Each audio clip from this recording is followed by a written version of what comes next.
series, let me give a short blurb. The AfriClassical Future series, Elastic Art seeks to foreground the under-recognized achievements and challenges of African American composers and performers working in classical music. Series events feature works and performances by African American and the artists that are invited to share their perspectives and experience from working in markedly Eurocentric fields take on the relationships between music and the African diaspora and Western art music, as well as their ambitions for the future of their work. This series is curated by Julian Otis. Hey everybody. Adam Zanolini. And olula negre. Yeah. I am Sharon. I'm a resident this year, and our guest today is composer, electric guitarist, teacher, cellist. How did I not start with that? King Sophia. Yeah. So I have a few questions for you. I got few answers. You guys let me know if I'm like going on too long because I have a lot of questions. Anyway, hi. Okay, King Sophia. I've done a lot of research on you, and you are a fascinating, wonderful character. I want to start chronologically. From when you were really young. I have read that you were in a school program, and so you had the opportunity to take music young, and I'm guessing you went through high school as well? Yep, all the way up. I was lucky enough to go to art schools all the way up, which is like definitely a very unique experience. So elementary, middle, and high school, all art schools all had string programs with, various amounts of funding. Especially because it was Florida. So these were still also, predominantly white institutions, but I survived. Yeah, you did. I just stuck to it. Actually, I didn't start in the string program though. I started in like second grade, and the string program started in third grade. Oh, so what did you play first? Cello. I played cello okay. They started me a little bit early. Okay. Yeah, so I got to go to the violin shop, and poke around, and I remember distinctly the violin shop owner, the luthier, Miguel, with his thick Argentinian accent, he's like explaining all the different instruments to me, and then he says, yes, and my son, he plays cello because he likes that you get to sit down. I thought, that might be the strategy. So I picked it up, and I never looked back. Nice. Yeah. King Sophia, can you tell me what kind of child you were? Oh. Like, were you, like, goody two-shoes? Were you persnickety? I was a little bit of a goody two-shoes. But in my defense, so, I was an only child, Okay. And all my family are martial artists, Oh. So my pops is actually a martial artist of 50 years. Over 50 years now. Like what kind of martial art? Are all of them? Or mainly Chinese martial arts, mainly Kung Fu. My pop's main style is prowess. He studied for many, many years, especially studying like prowess, Tai Chi, Shin Yi, Wing Chun, and a bit of Chuna. He studied under Wei Lin Choi, actually out of Chicago, way back in the day. And my mom also started martial arts, so she started with mostly like non-Chinese martial arts, like Taekwondo, a little bit of karate, and then she started digging into the other stuff. And I studied, because of that, I started martial arts. I went to school from 6 to 13, but Pop started me when I was 3. I say all that to say, my mom used to, she used to practice her whip train. Have you ever seen those, in the Kung Fu movies? Yeah. Long weapons. Yeah. A flexible weapon. Usually with a dart at the end, flags on it. Yeah. You'll see it a lot in those really cool Kung Fu movies. And she used to practice that in the driveway, blindfolded. So I was a really good kid.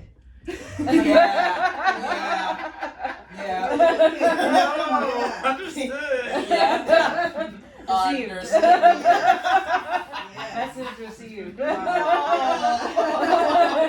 Thank you, Mom. They were not messing around. They were also just I had a really, really good, loving, caring, well-rounded upbringing. I was really lucky to have parents that were able to spend time with me. My pops would pick me up from school every single day. dropped me off almost every day. Yeah. My mom worked night shift, graveyard shift, so that she could have more time to spend with me, because she could make more money for less shifts. So she, did that for 8 years to make sure that she could like take me to kung fu school or take me to my cello lessons, stuff, all that good stuff. And so I was like able to really thrive in this environment that was not only like had the time and space and resources for me, but like, in the midst of all the craziness of, being in the Deep South, because this was in Jacksonville, Florida for the most part, beginning of the Deep South, pre-Georgia, it's like the site of a lot of historical,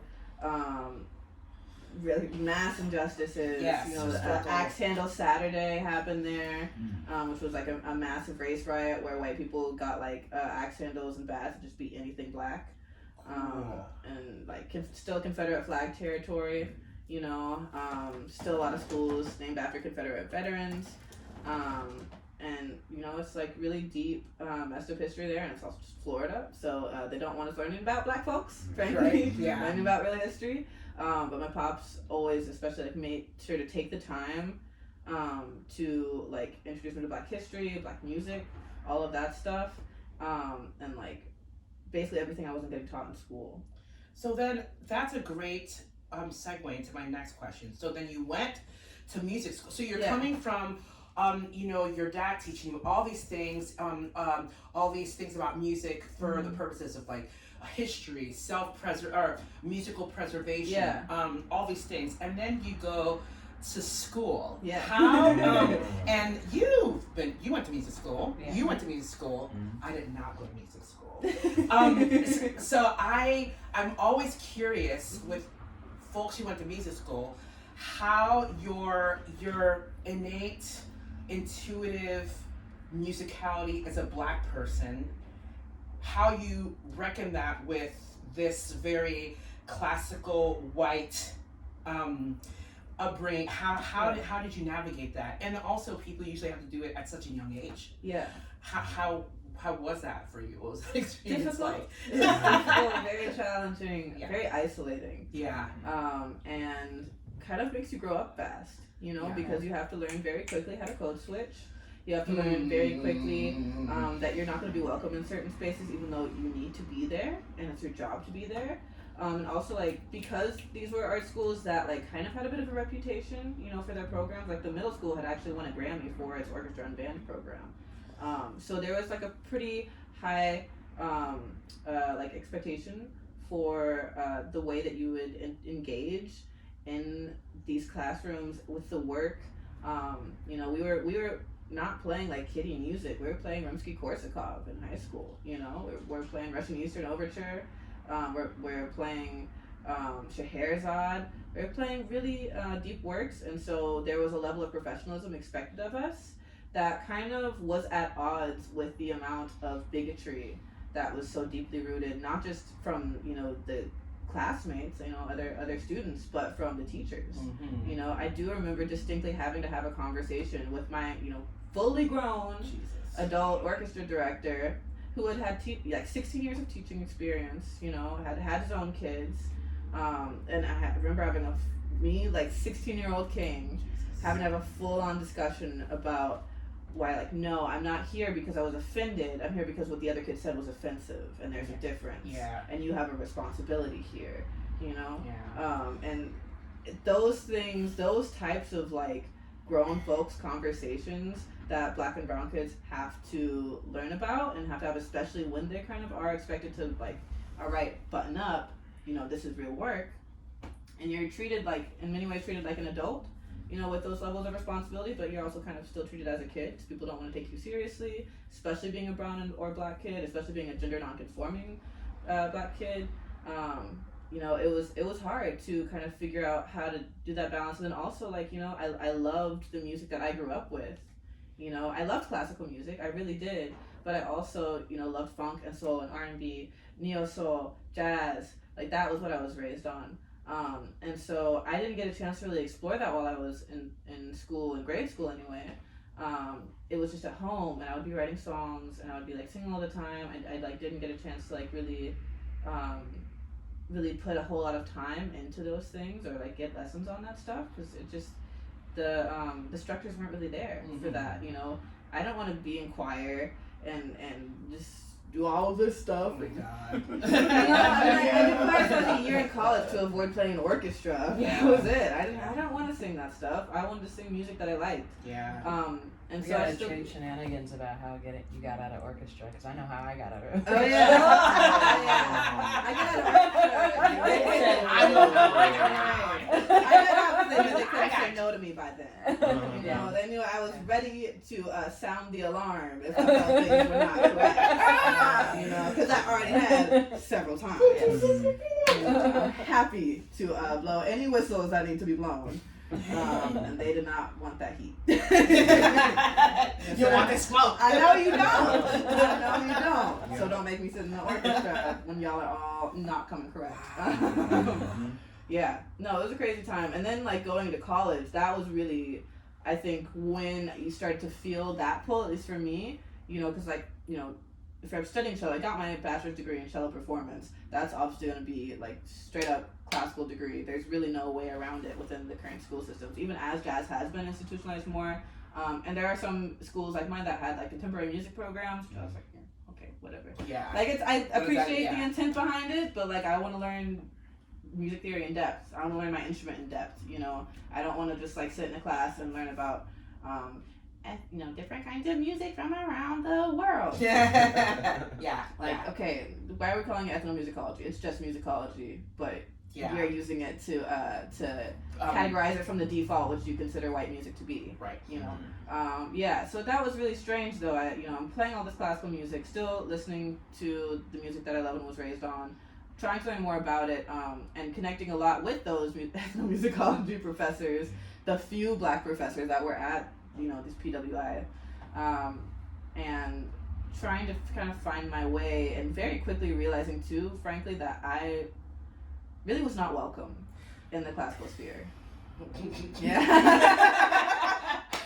Did you see people that look like you? And how important is that? Few and far between. Right. Was the Black Arts Ensemble that you did, was that in college? Yeah, I founded that ensemble. Okay. That didn't exist before. I was like, let's do it. Okay. Because I was the president of the Black Musicians Caucus that year, and I was like, okay, this is my capstone project. I want to create a safe space for black students to come together and play black music, especially highlighting black protest music, you know, and be able to come together, show it love, and know that we're gonna, like, you know, care for this work, care for the art and the music, and treat it gently, treat it well, treat it with respect, and you know, put the effort and time in, as opposed to just being like, okay, R&B ensemble, let's come on and sing some cute little doobie-doos. Yeah. You know, like, I don't know, I think that was really important to try to hold space.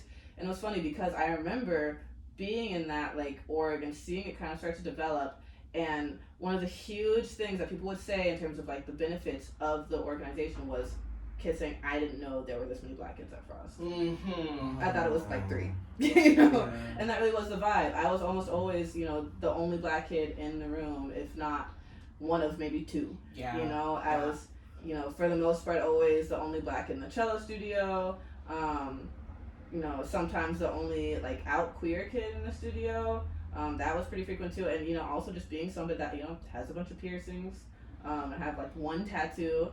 That's enough sometimes to make people kind of freak out a little bit. And also, just, you know, also just being frankly outspoken, you know, and obviously like just period being a black AFAB person, people are always going to view you as being more talkative, even if you're like the quietest person ever, and most introverted introvert ever. I'd be in school like, and they'd be like, Sharon's talking. I'm like, no, I'm not. No, for real. I'm not talking. I'm literally just breathing, you know, or I'll be like, I don't know, it's the craziest thing. People don't like when you take up space. Yeah. And especially in that field, because it's still like building on so much like literally Edwardian etiquette. That's why they still wear tuxes, you know? Yeah. And it was like, it's really goofy, honestly, because as they're like, well, how are we going to keep classical music alive? Classical music industry is dying. Adapt. How do we get people out to concerts? Oh, let's just have a Pops concert. Problem solved. Like, no. You need to like actually give scholarships to brown and black kids. You need to like actually, you know, talk about, you know, if you're going to talk about brown and black music, which you should, you need to actually do your research, show it the love and respect that you're showing to all of these, you know, like Eurocentric composers that you're putting on these pedestals, you know, and you also need to like just kind of get over yourself, you know, and understand that it's not the clinical, like super, super, I don't even want to say like clean, but like they get into this idea of like purity, you know, when it comes to the study of classical music. Yeah. And that clinical way of looking at it is not going to preserve anything. Yeah. It's just going to continue to gatekeep, and it's going to continue to like sterilize the art, where you're actually reducing like the musicality, you know, and you're trying to take out the emotionality of it and the realness of like being a human and creating art. That's what we do as humans. It's not like it's not just a job, it's not a hobby, it's literally a function, just like we eat, sleep, breathe. Right. You know? And that was like such a crazy thing to be like, okay, I'm in this space, nobody thinks I know what I'm talking about, you know? And sometimes I don't. That's okay too. Yeah. You know? Yeah. But also, if I don't know this like super niche, random like European composer from like the 17th century that like only put out a handful of pieces, I'm not even into Baroque and classical as much as I like. I prefer romantic, you know, impressionistic, you know. I mean, minus Debussy, I don't need his racist self. But like, you know, I'm like, okay, that's great, and I'm glad it's relevant to you. You don't need to talk down to me because I don't know this one specific thing that you do, especially when there's plenty of stuff that I know that you don't. And that's the big thing. It's like, you know, a lot of times institutions like that and folks in those institutions don't value knowledge of Black music history, and Black culture. And so because there's like this moralization of those things, and also like the moralization of Black qualities and like just, you know, those cultural things that come with coming from a non-hegemonic demographic in those kinds of spaces, you're automatically othered. Yeah. And that was really difficult to process. Like, I know I'm working hard, I know I'm studying this stuff really well, why does nobody see me? Yeah. And that was really hard. And I remember too, it was a big thing to like get over that imposter syndrome and then like understand, okay, this is not by accident that I felt this way in these spaces. Yeah. You know? I have one of my favorite things that I have read that you have written is the line, "Fuck you, I'm gonna be just fine."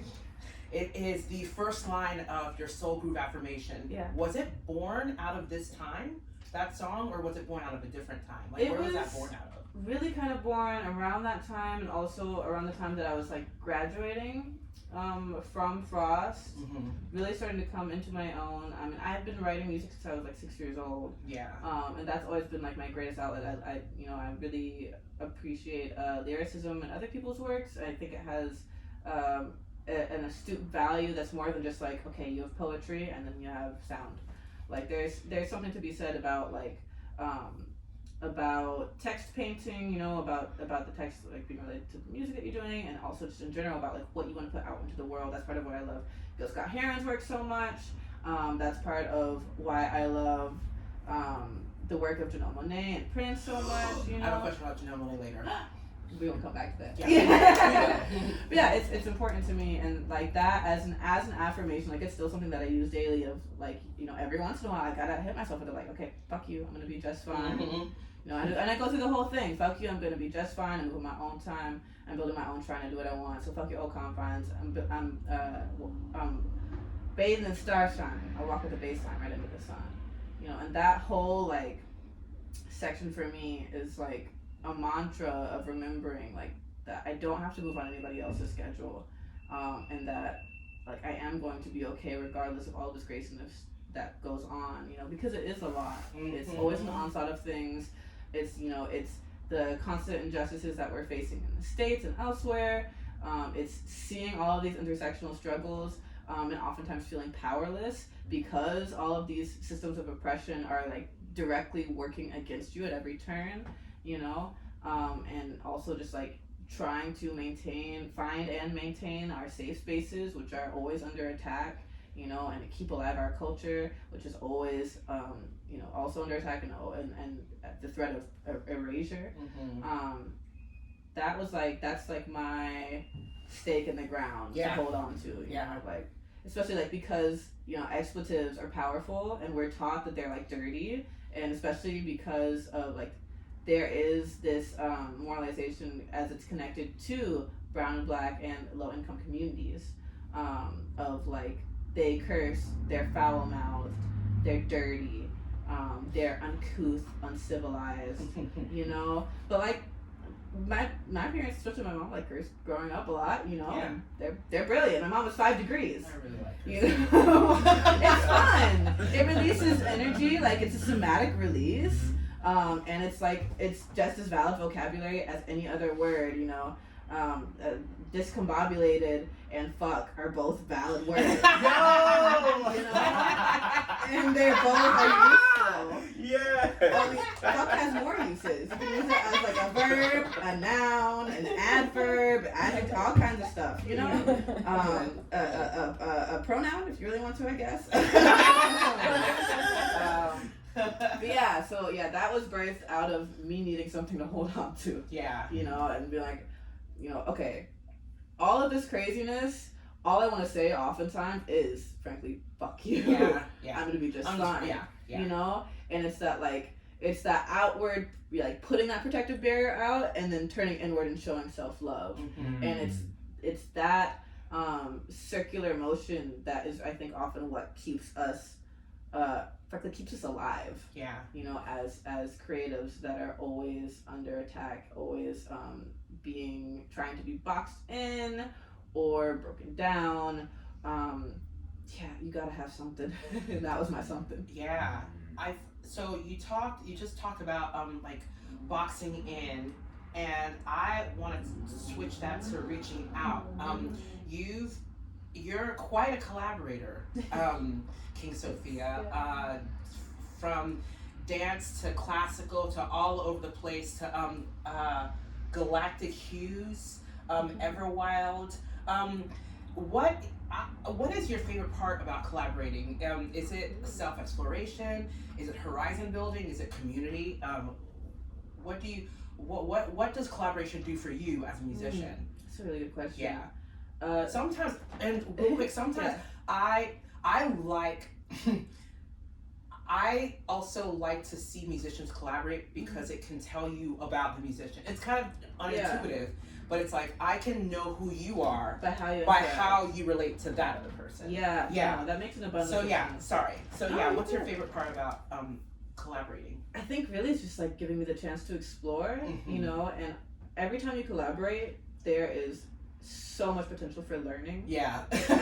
And I love that. Yeah. You know, it really gives me the chance to like, you know, try new avenues, new things, and build upon that other person or the other people that you're working with, and also frankly just like build something greater than the sum of its parts, which is really the most important thing for me, because you can get together with somebody, you can like, you know, work on your own stuff and really feel like you're like you are in, you know, the studio, like you are crafting Michelangelo's David. It's not quite right. Tap. And then spend 1 billion years, you know, and then maybe it still might not come out because you decide this one little thing isn't quite right, you can't quite figure out how to fix it yet, or you don't have the money or the gear or whatever, or the know-how, and so it goes up on the shelf. Which is, at least I have that problem a lot. I know a lot of other creatives, especially like musicians, have that problem trying to put projects out, and I feel like oftentimes when you're collaborating with folks, you have those beautiful moments where you're like, oh, it's easy. Yeah. Oh, this person has all of this and I got all this, and we get together and it just flows and it makes sense, and bam, we got a track. Yeah. Or bam, we got a record. Or bam, we got a big I was gonna project. get out of your head a little bit. Space operetta, whatever it is. Yeah. I love it was so incredible. That's part of why I love working with APPM, you know, with Auto Psychic Millenniums. You get all these people, mostly multi-instrumentalists, all coming with like multiple genre backgrounds, and like all of these different multicultural backgrounds and different ways of looking at music and art and philosophy, but all still kind of seeing the world with these similar views of like, how do I say it? Logic. Yeah. You know? Yeah. Of like, okay, world's messed up, here are the issues, here's how to fix it. Yeah. And being able to like express those things through music and art, through like, you know, projects like Something Else in the Garden, where we can take this huge undertaking, you know, it really was a massive project. All these musicians on stage, all these pages of script, you know, all of these different pieces. I arranged like 5 pieces of strings for that, and that was just what wasn't improvised, you know? Like, you can do big behemoth projects like that when you have a great team of like-minded individuals coming together for the same cause, and that is such an incredible part of collaborative work. Yeah. You can accomplish so much, and it's so fulfilling, and you can just be part of a team. You know? Here's another behemoth thing that you're doing. You're doing a lecture series at Hannon Yeah, the Hannon Center. That's right. called Listening Black. Tell me about how that came to be, and because that's a giant undertaking, you know, just educating the general public about all this, I guess, under-recognized Black music. How did that collaboration start? How's it going? Are you tired? Are you okay? I'm okay. Yeah. I love the Hannon Center. So I first was really introduced to the Hannon Center through a family friend of mine, Shirley Lowles. I love Miss Shirley. She's great. She is. We actually just celebrated her 80th birthday. Yeah, she is a powerful artist. Yo, that's tight. And like a really important community figure, and it's really important to me, you know. And so she was having an art show there, or participating in an art show there. And Hannon Center is really good about trying to not only, so they are a not-for-profit, and they are largely trying to increase the quality of life for older folks in the area, which is a really important thing. We got to take care of our elders, you know. But they also are working really hard to showcase art and artists that often get overlooked, you know. And when I started to kind of pick up on that, I was like, oh, this might be a great fit to talk about some of these things that I'm always dying to talk about. Yeah. You know, I've worked on especially like the first 4 episodes of the series. So we first talked about so the second one was Lamentations. We talked about Corey Taylor Perkinson. The first one was talking about W.C. Handy, you know, Godfather of the Blues. We talked about there was like a biopic made about him in '58 with all these awesome jazz stars that's just like nobody knows about. Yeah. We talked about that stuff. We talked about St. James Infirmary, and not only the history of the song itself, but the history of its whitewashing and the erasure of its history. And then we talked about Nina Simone and Mississippi Goddamn, and you know, kind of the depth of her character, and as opposed to how she's been kind of watered down in modern media. And those 4 in particular were like focused on compositions that really especially meant a lot to me, and that I'd already kind of been putting some love and time into for like different projects and performances, you know. And so because I kind of already had that basis, that foundation there of like, okay, I know how to talk about these things, you know, I know the rich history behind it and that it's important, and I brought it to Richard Reeves, the artistic director there, and said, hey, please, let me come talk about this stuff. You know, let me have enough money for 2 other musicians, you know, at the most. And we were able to make it work, and it's been going ever since. I get tired in general as a musician, but, you know, but never of that. And, you know, never of talking about the things that are important to me. And I'm still like just so grateful every time I get to talk about music or talk about music history or music culture, whatever. I'm just so still grateful and in awe of the fact that I am in the position of and have the privilege, you know, of getting to talk about these things that matter so much to me, when I feel like my whole life I was just desperately talking to the voids that people that would listen, and often feeling like I was never listened to, you know, especially being at these PWIs, you know, and I'm trying to talk about this stuff, and now I'm you like, get to teach. now I get to teach, you know? And people see the value, and part of why I love doing it at the Hannon Center too is because sure, you have, you know, whatever folks are in the community that want to come through, the jazz cats that want to come through and learn, but you also have the older folks that if they weren't there as it were happening, you know, they remember being told those stories. And so for them, you know, it's not necessarily me like teaching them something new that they didn't already know, but them getting to have Bring it. the knowledge they know Bring it back. validated. Yes. You know, because Yes. that's such a crazy thing. It is crazy. Yeah. Did you ever see Summer of Soul? Did you guys see Summer Yes. of Soul? And So you remember good. how that boy, that man at the end was crying because it's just Yeah. like, I felt like it was a dream. It's real. It's Yeah, real. other people remembered it. Yes. That really Yeah. is the crazy part. That's part of why, Mhm. like, that's the additional part that people really don't talk about when it Yeah. comes to the many facets of systemic oppression. Yes. Like, that's part of the mind fuck. Yes. You know, for lack of a better word. Yes. Is it's not that just is the like- word. Yeah, it's not just all of the craziness going on and the pervasiveness of it, because it is literally every angle Yo. that it's coming at, but it's also like the kind of brainwashing of being told that it's not going on the whole time, because, you know, the powers that be want to keep that power, and they do that by keeping you uninformed. They do that by denying you the things that you know are happening right in front of your face. Yeah. And they've done that consistently since 1619. Yeah. You know, I mean, really since the Crusades, if Yeah. we're being real about it. Yeah. If we want to really go back, it's been going Yeah. on for a hot minute. Yeah. You know, and that's such a crucial thing. And, you know, I mentioned Gil Scott Heron earlier. My pops put me on to Gil Scott Heron because for him, that was that person that he could listen to. You know, Pops was a boomer. He was born in 63. Raised in Detroit. His mother was a school teacher, so like still kind of low income but making it work. 8 siblings. It was like a lot going on, and he was one of those people that was trying to stay politically informed. He revamped the Black Student Union while he was at UMich. He was like actively working in the community, trying to like keep folks alive, and has always been one of those people that like understands we are a siblings keeper. And for him, Gil Scott Heron was that person when you're looking around like, does nobody see this shit? Yeah. How is nobody talking about it? It's so obvious, you know, and I know a lot of us feel like that today still as we're experiencing, you know, it's always unprecedented times.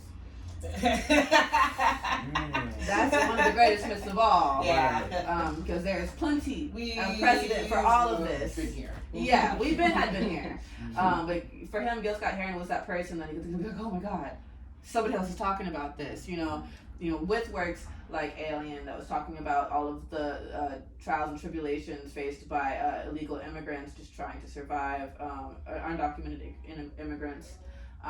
With his works like Johannesburg, talking about apartheid in South Africa, and stuff like Angola, Louisiana, which is literally talking about what they call our last plantation. It's not the last one. Yeah. But it's straight up still a plantation. Yeah. You know, it literally was built on what used to be a plantation owned by by somebody that was like one of the biggest slave traders in the U.S. at that time, in the 1800s, and still like got black folks working out in the fields. Yeah. Straight up for no money. You know, you can earn up to 40 cents an hour, right? And he was talking about that, and was talking about Gary Tyler. Just another black kid that was in the wrong place at the wrong time, and was wrongly imprisoned. At the time, he was the youngest kid on death penalty because he was 17. They tried him as an adult, and he was talking about that 2 years after he'd been in prison.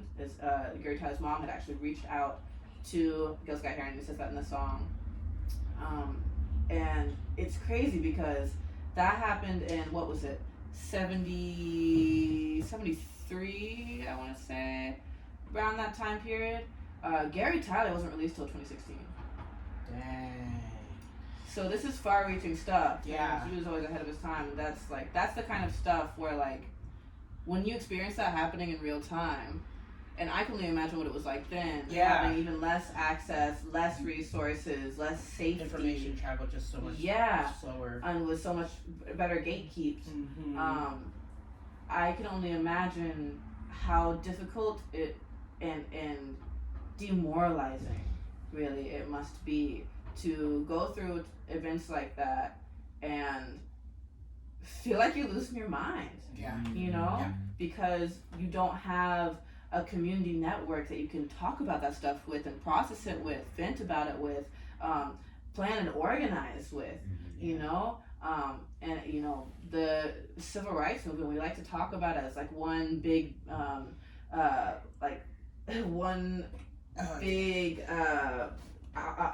monolith Yeah. You know, but Yeah. it had all this whole spectrum of folks Ripples. for real. Yeah.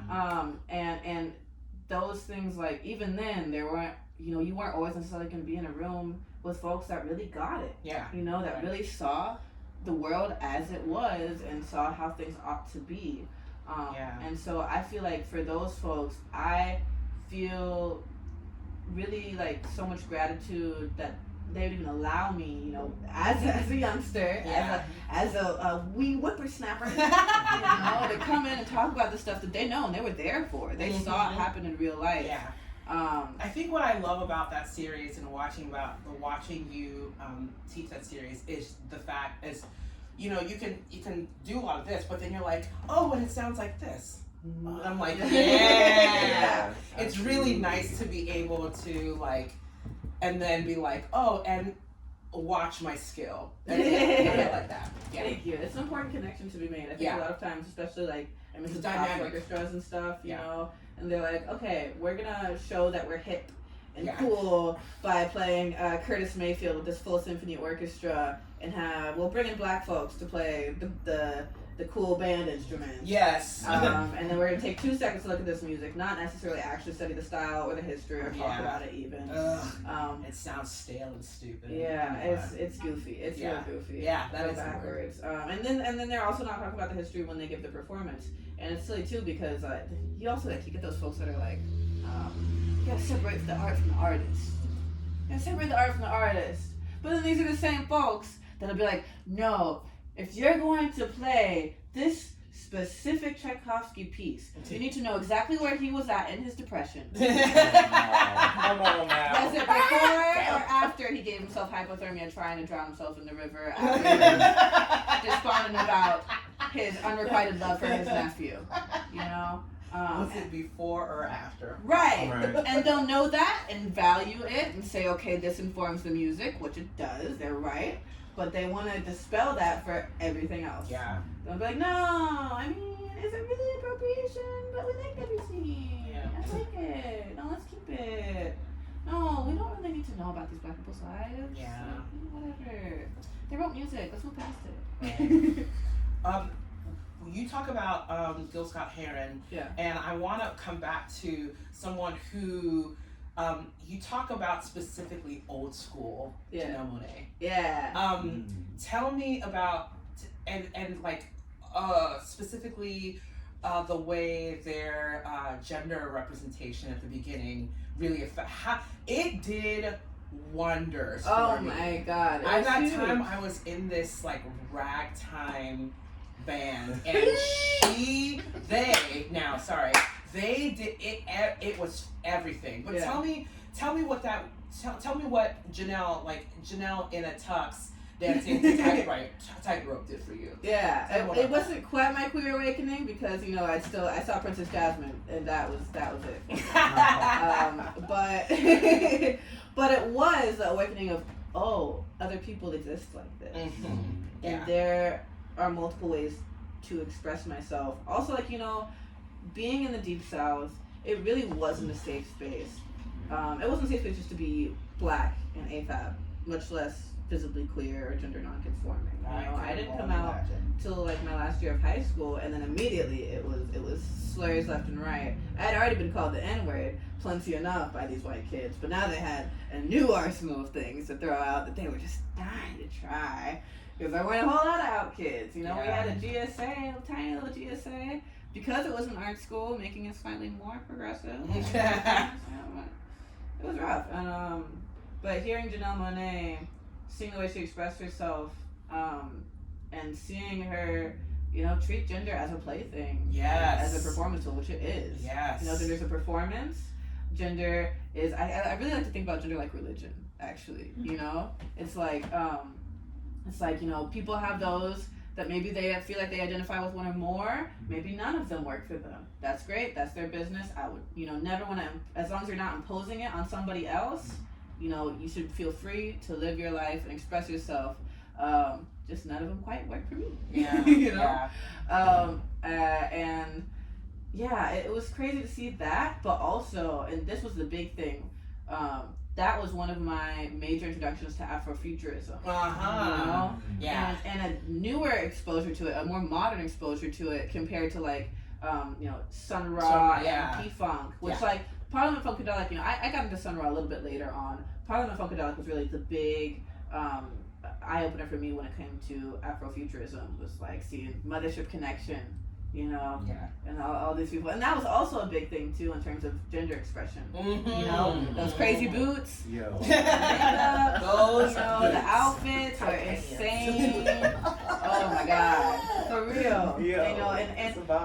And that also really, I think, makes a lot of it make sense when you think about Janelle Monáe's predecessor, her mentor Prince. A lot of people don't realize that Janelle Monáe was his protege. Yeah. And granted, like, he never came out in his life, and there's definitely some internalized homophobia going on. But to me, like, that's still queer. Yeah. And that's the thing about, like, as we are continuously developing queer theory, and just like the English vocabulary period, because it's always changing, and we're in charge of that as the speakers, as the native speakers, of the language. And I think one of the big realizations for me when I started studying queer studies in school and queer theory was realizing that, okay, queer doesn't have to necessarily just mean, okay, like, it can mean, like, sure, your sexuality or how you want to use that umbrella term, but it can also just be, like, it can be a verb, and it can be, like, just a method of, or, like, a way of existing in society. Like the idea that you can queer something. Yeah. You can queer the system. Negative. Yeah. The narrative. Yeah. Sorry. No, you're valid. Queering the negative is white feminism. Anyways. Yeah. It's. You got me. I'm sorry. Look, I love queer eye as much as the next person. There are more important things. Come on. Important things to Gaily discuss. moving forward. I'm saying. But yeah, it was really big for me. Like, I have always been a Princeophile since before I knew what a lot of those words meant. Yeah. Well, I mean, yeah. Like, yeah, Bambi, I love this song. Turn it up. Oh, that's what it's about. Oh. Yeah. There's some sappicness going on. Yeah. But that connection there, and Yeah. like the freeness with which Prince expressed himself, the freeness with which Janelle Monáe expressed themselves, and seeing In that a coded way, though. Yeah, Which is really and cool. that was the craziness. Yeah. Seeing stuff like her album, The Arc Android. Yeah. That was really big for me. And then the emotion picture that they put out. Yeah. With Tessa Thompson. Yeah. In it, and seeing like them express a polyamorous relationship. In that short film. Yeah. As they're also like talking about the way that they're fighting against the system, and seeing all of the different ways they tried to represent how humans exist and would exist in the future. Like that was really big for me. And as I was like connecting with other like futuristic things that I really loved, like Star Trek, which has always been on the forefront of fighting in a progressive direction, especially with stuff like Discovery, which had the first regular like recurring trans and non-binary characters in Star Trek history, and also like Star Trek was the first interracial kiss on TV. I gotta hold you up on that one though, because what happens in the very next scene? Yeah, that was crazy. Yeah. Yeah. It was also the 60s. That's my one thing, because I'm also a track fan. Oh, yeah. For me, a lot of commonalities that I'm hearing. Yeah, it's a complex relationship.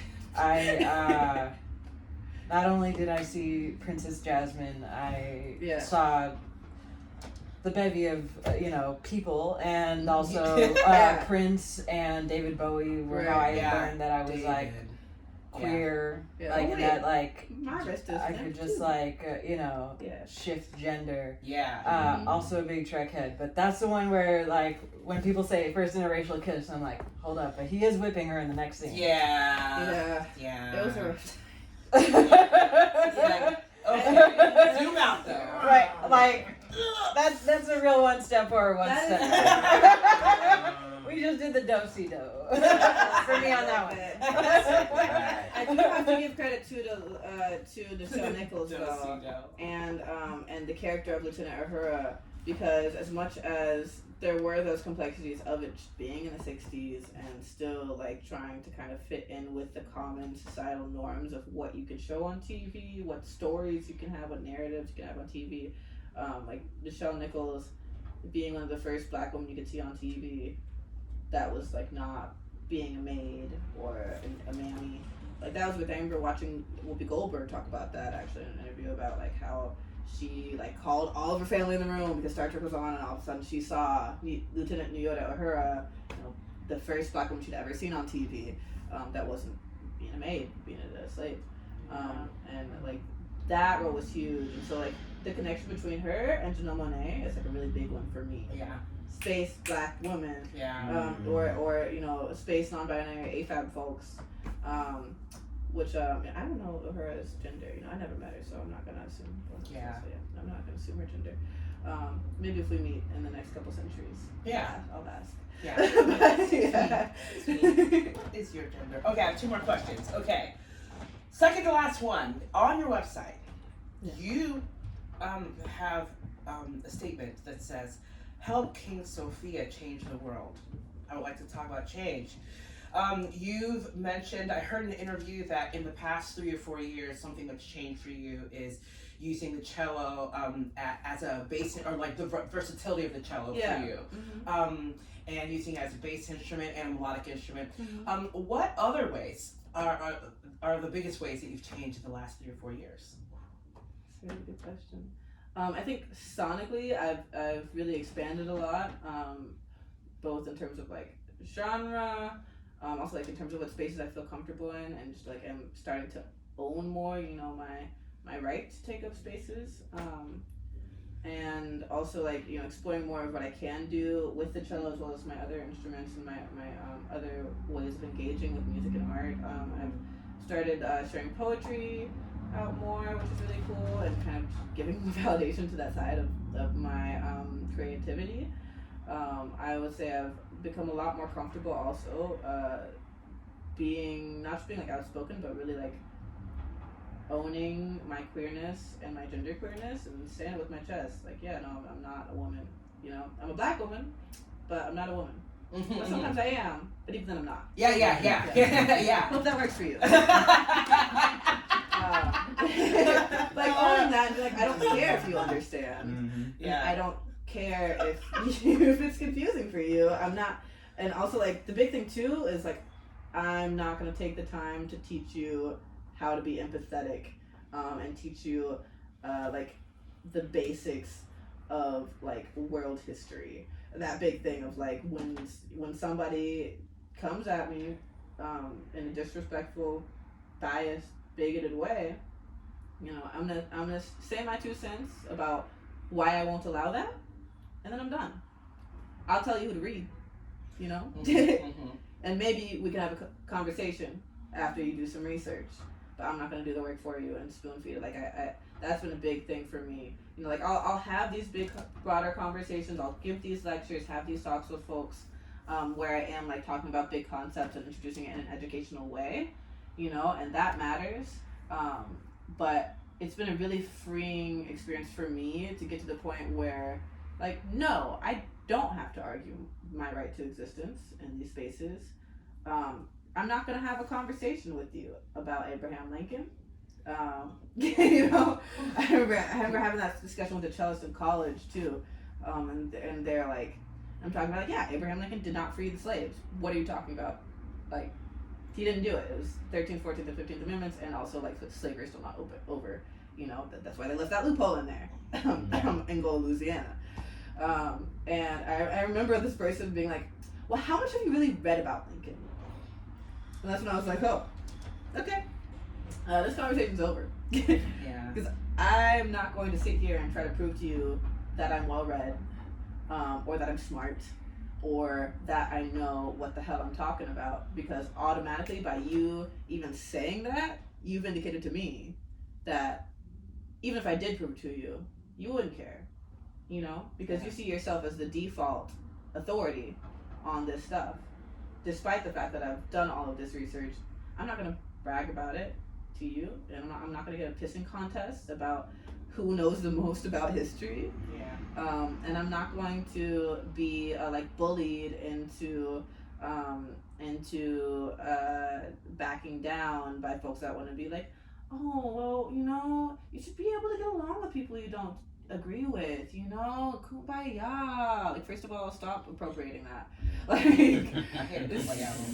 second of all, like, okay, we can disagree on topics like sports or interpretations of Bach or whatever. We can disagree on all kinds of things, but I'm not going to spend time disagreeing with you about the basics of like my right to exist as I am. Yeah. Yeah. That's been really a huge change.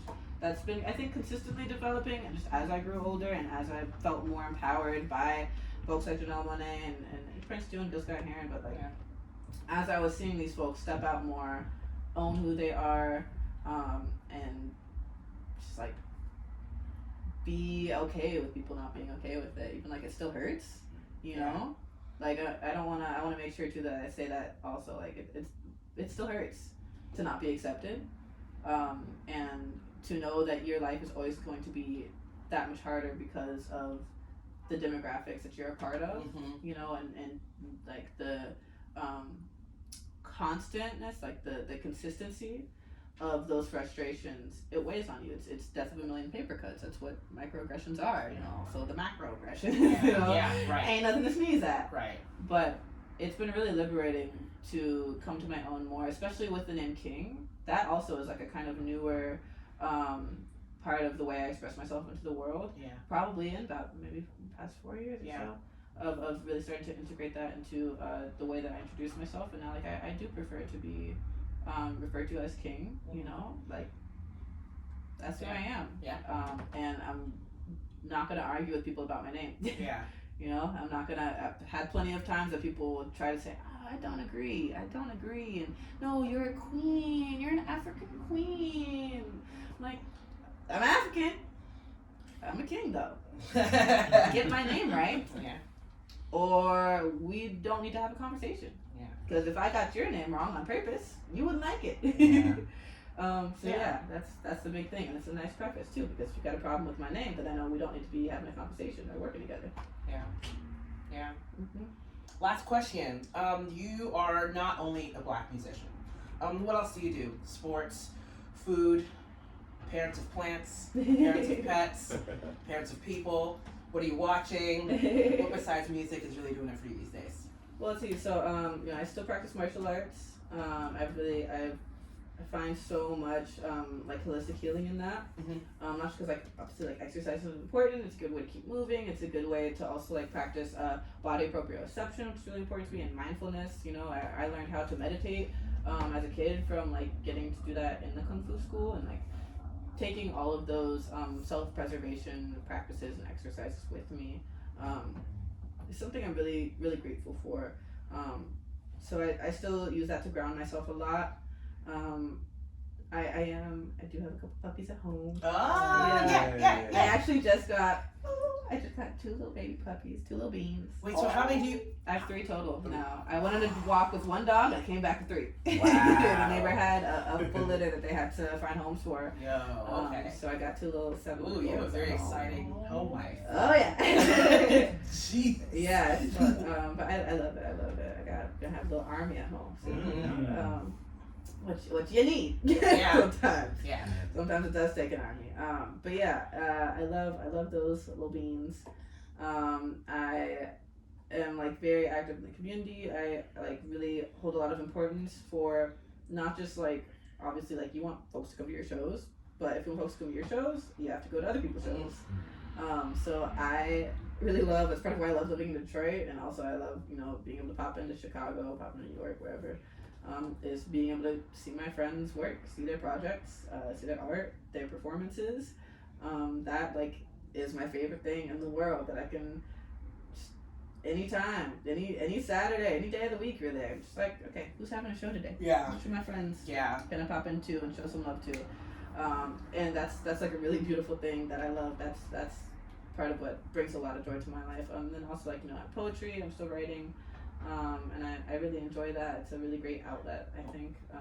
And it's like a nice way too for me to put specific words to certain deep-rooted feelings, especially attached to politics, because I can talk about politics all day, I can get into the theory, the studies, the history, literature. I love it. But sometimes there is such like a deep, visceral feeling, connected to the analysis of these things and just the way that we experience them in real life, in real time, that it feels like you can talk about it all day, but sometimes you never feel like you really are able to get it out until you put it into your art, because then you can be precise with it, and you can put the emphasis where it really matters and then present it to the world and say, okay, here's how I feel about it, so I really appreciate that about poetry. And then other than that, I just love my city. I love Detroit. Chilling, eating basil fried rice. Eating basil, about to eat some basil fried rice. Yeah. Yeah. I do love me some Thai food. I do. Yeah. I love me some basil fried rice. Shout out to Buy My Thai in Detroit. That's my spot. Yeah. I love you, Buy My Thai. That's real. No. Well, those are all the questions I have. Great.